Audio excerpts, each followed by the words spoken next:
Kelli Kieselbach back in the studio. Welcome. Hi, thank you. Thanks for coming back. Not a problem. It's always a pleasure to come in. Yeah, good to have you here. So May was the month of fibromyalgia and chronic fatigue syndrome. Yeah, May is the awareness month. So officially the 12th of May is the International Awareness Day for both of those syndromes. And they are different conditions, but there's a lot of overlapping features, and they tend to, often get commented on together. Yeah, I did sort of see that while I was looking all of this up. So if you could just start off by telling us what both of them are. We'll start with chronic fatigue syndrome. Yeah, sure. So chronic fatigue syndrome, it's also often referred to as ME/CFS, so myalgic encephalomyelitis. And this is because really it's a very misleading title for the condition, because it involves so much more than just being fatigued. And often people, when you mention chronic fatigue syndrome, I say, oh, I get tired too. And, it's really much more severe than that. So chronic fatigue syndrome, it's when people have experienced fatigue for 6 months or longer. And it's the central feature is post-exertional malaise, which means that any symptoms are exacerbated with any kind of physical or mental exertion. Try and get that word out.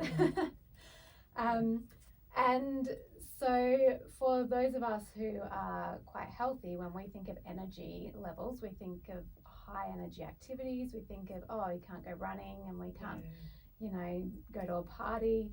But for someone with chronic fatigue syndrome, they have to consider their energy levels in the context of, do I have enough energy to take a shower this morning? Or do I have enough energy to make myself a nutritious dinner?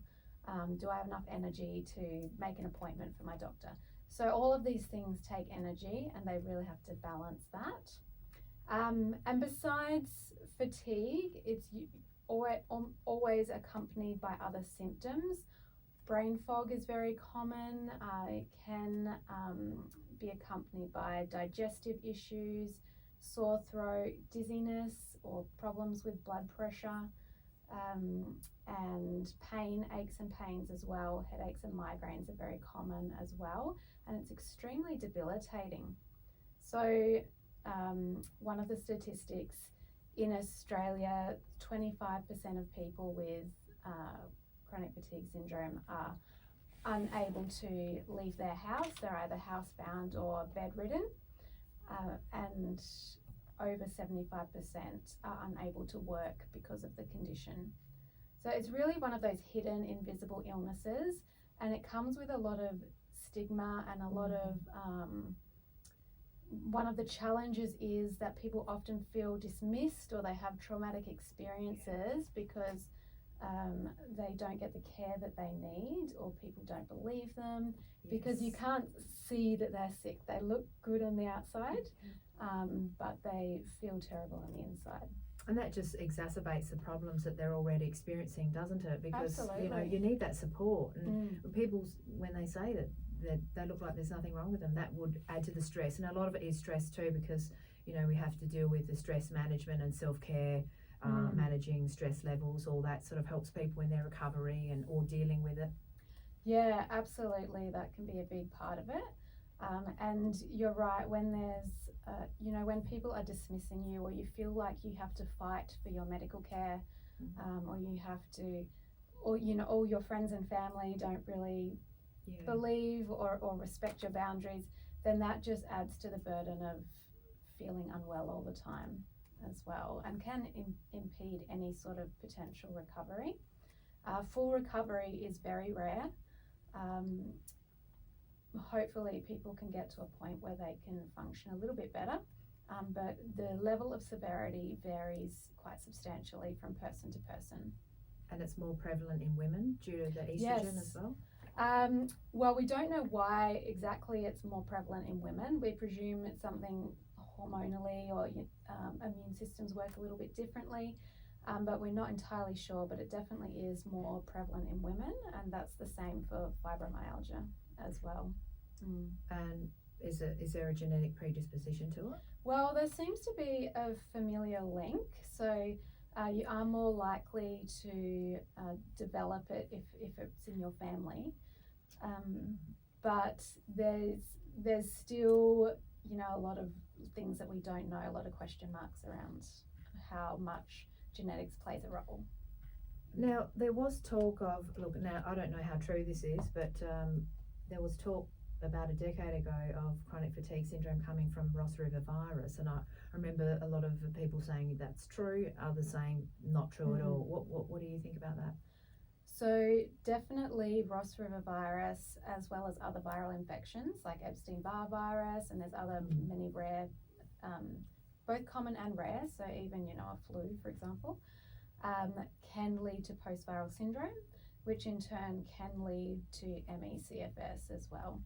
So that is one of the causations, I suppose, or contributing factors where the immune system just never quite recovers, and there could be an underlying, latent viral infection going on, a chronic viral infection going on as well. So that is one thing that we know. We also know that there can be a disordered stress response, and there does seem to be a high incidence of people who are perfectionists or type A personalities that are very driven, are more prone to developing ME/CFS, and trauma can be associated as well.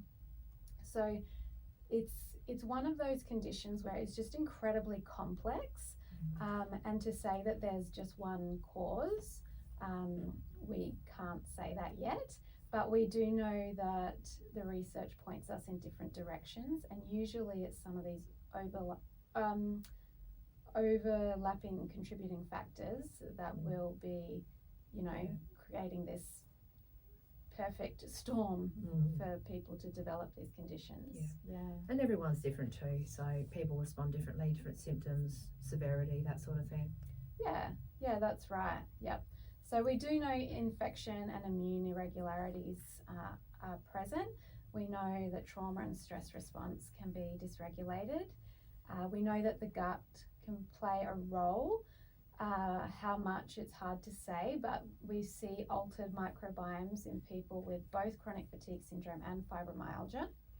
And there's often the presence of, I suppose what colloquially is being termed leaky gut, or like that intestinal hyperpermeability is the more accurate term, where there's damage to the gut wall, and that causes a activation of the immune system and inflammation throughout the body as well. And as well, stress can affect all that and contribute to leaky gut. So it's like, what is it, the chicken or the egg? What starts first? Your mindset, stress, like you said, a lot of those things can start it, and then it continues. And with these complex conditions, when they're researching them, it's really difficult to determine what's causing the condition or what is a result of having the condition for a long period of time.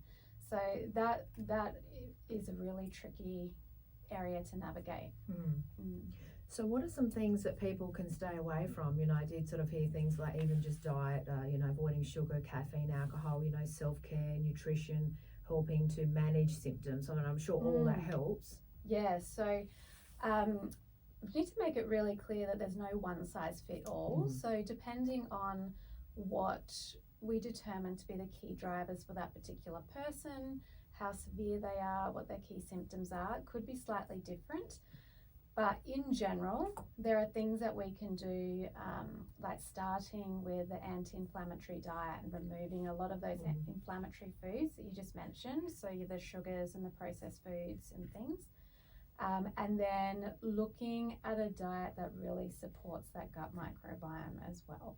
And that making sure as well that people are nutrient replete, so any deficiencies are corrected, because any nutrient deficiencies, and there are some specific ones that have been identified as being higher in these conditions, but they're just going to exacerbate and make any symptoms worse and really inhibit any possibility of recovering as well.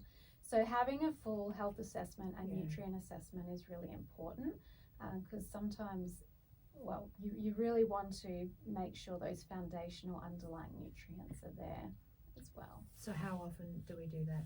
Like blood tests and a general health check every 6 months, every 3 months if we're not feeling right, once a year? Yeah, so it's important to understand that you can't test for all the nutrients. What you can't test for them all and get an accurate understanding of your nutrient status for certain nutrients. Of course, things like iron and B12 and, they're common tests that we can get. For people with these conditions, it's really important that they work with their specialist or their nutritionist, or their naturopath or whoever's on their care team, to be able to assess some of those things. And this is where having that full health assessment and full dietary assessment is really important, and having that continuity of care as well. Yeah. So for something like that, that's where nutrition and as a naturopath, we come in and try and support people through that process as well. And then as a naturopath as well, I'm also looking at how can I use things therapeutically. So how can I use food therapeutically? How can we use herbal medicines? For example, if someone is the fatigue has come on post-virally, we can look at using anti-inflammatory, antiviral herbs to support that. If people have nutrient deficiencies or gut health issues, looking at are there prebiotics or probiotics that would support their gut health. Those types of things that we would be supporting. And then because it is such a complex issue, for my clients, I always encourage them to always seek other modalities as well, because I feel that these clients get the absolute best results if they can be tackling it from lots of different angles. So really taking a holistic approach. Excellent.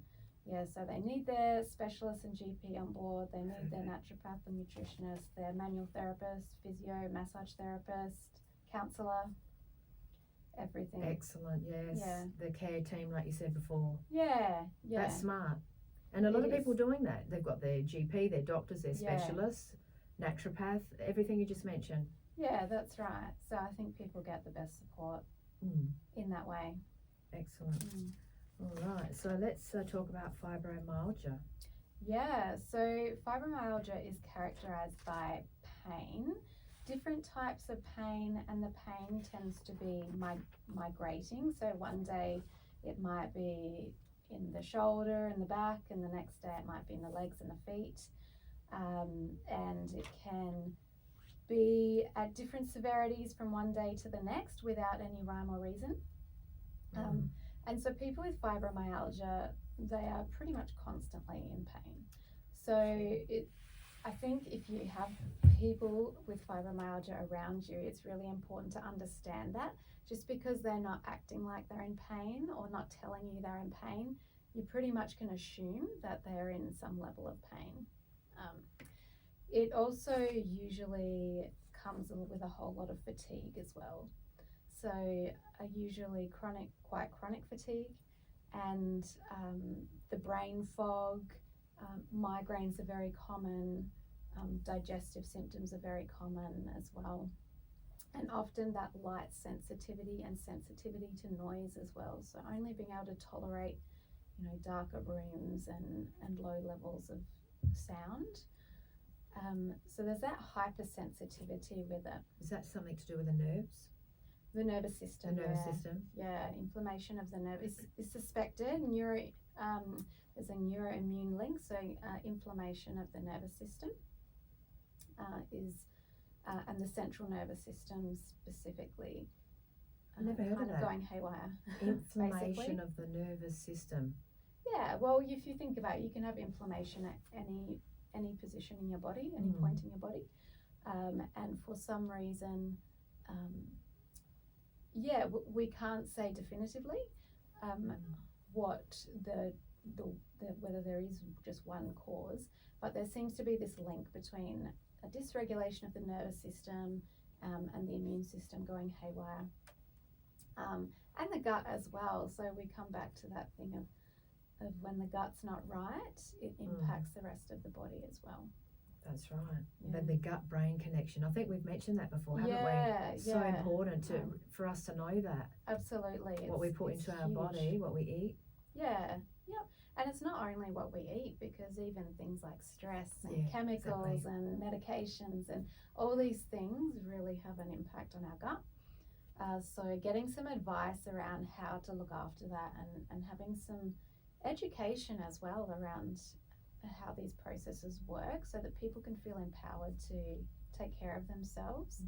So I think that's a big part of what we do as naturopaths and nutritionists, is to, in that process of supporting someone, is to try and educate them on a little bit more on how their body's working, how the strategies that we're using are helping what's going on, or supporting what's going on. So just before we finish off and we get your details and how we can contact you, and I understand you do online as well. Yeah, I'm doing more and more. I'm doing Good. Zoom appointments as well. Yeah, which is great for these conditions, especially because not everyone can get out the house, or it's a bit of an effort to do so. So before we go through all that, just a few little tips for the listener. You know, increasing the immune system. You mentioned antiviral herbs, anti-inflammation herbs. Is that just some things we can find in a house at the moment? Things like garlic, turmeric, ginger, little things like that, where we can start, just like a starting point, and then we can come to you for further discussion. Yeah, absolutely.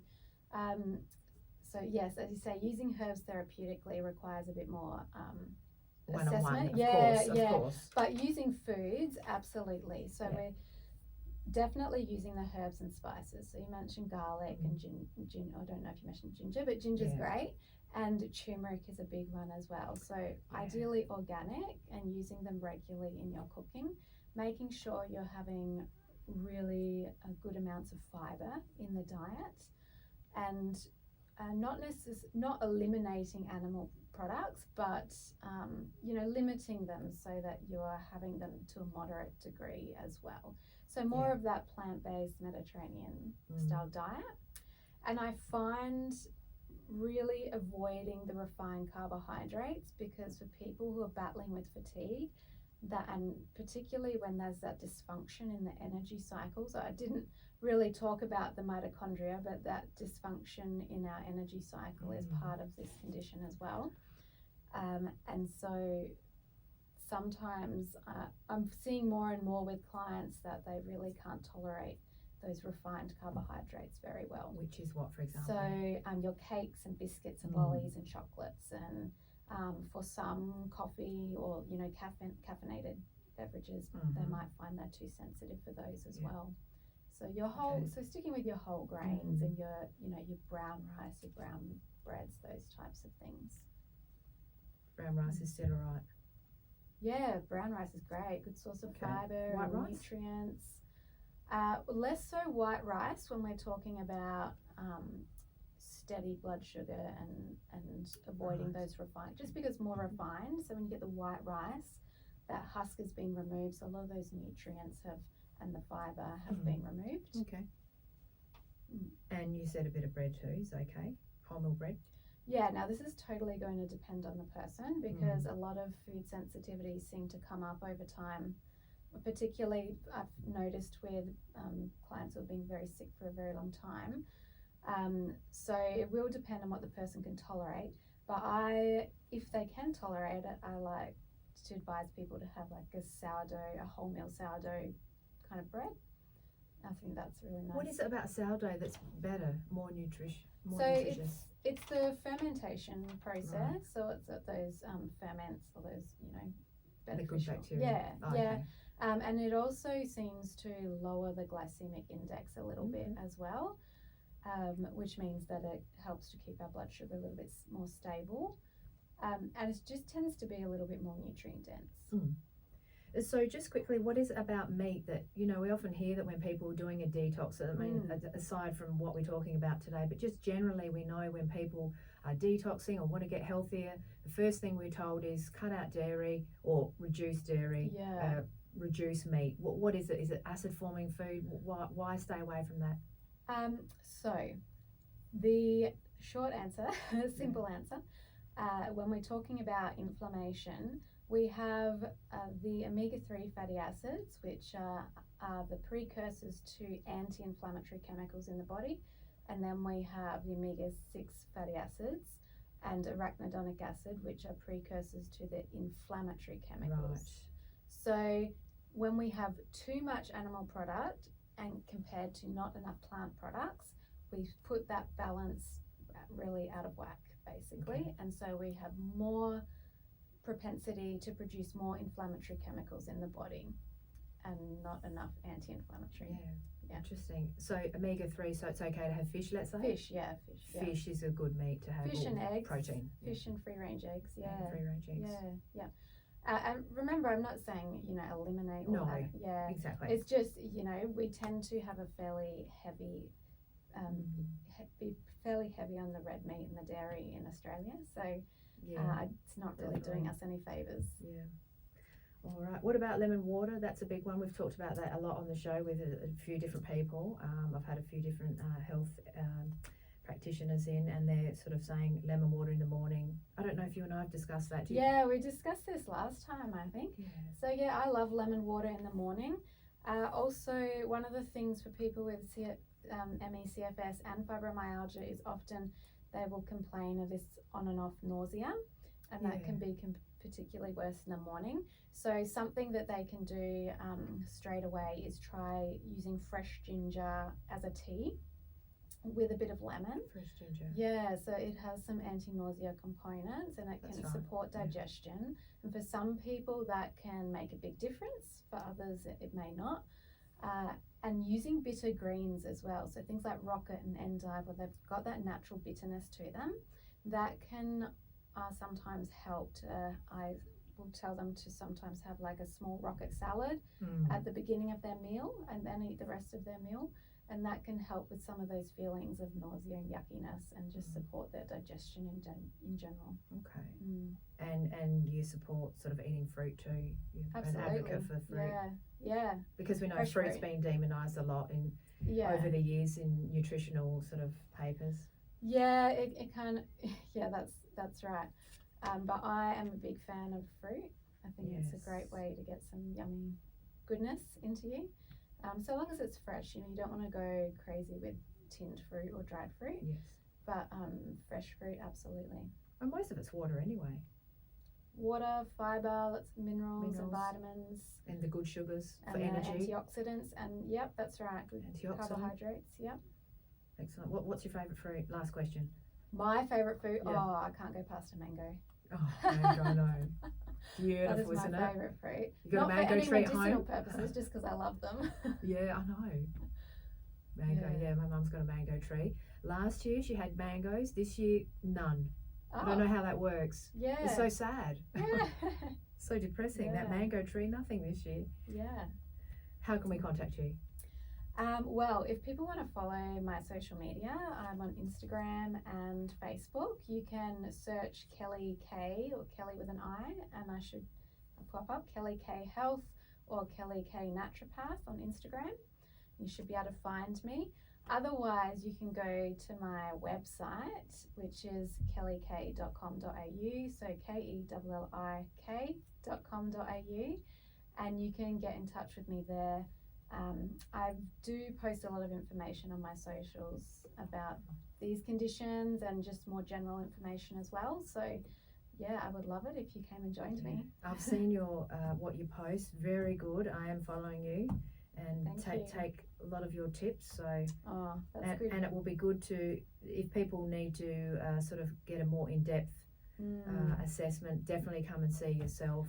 Yeah. Online or in person. If they can't get out the house, online is a possibility. Absolutely. And I do offer free 10-minute phone appointments as well, just because I understand it's a big decision to go on your health, trust someone with your health. So if people have any questions, if they want to just meet me over the phone or have a quick chat about what their needs are before booking in, they can do that by going to my website or messaging me through social media. and just book a free 10-minute appointment and we can have a chat. That's fine too. That's good that you offer that. It's nice to hear people's voices too. I did that once with, actually, I was trying to find an A of 8 doctor a couple of years ago to come and talk in the radio station. I rang a few, and the one that I liked was the gentleman that spent the time on the phone. Okay. You know, we talked for about Yes. 10 minutes. Yep. And I liked his voice. I could tell that, you know, he was genuine, he cared. But like yourself, Yeah. we can tell you're good at what you do, you're genuine, and hearing someone's voice is important.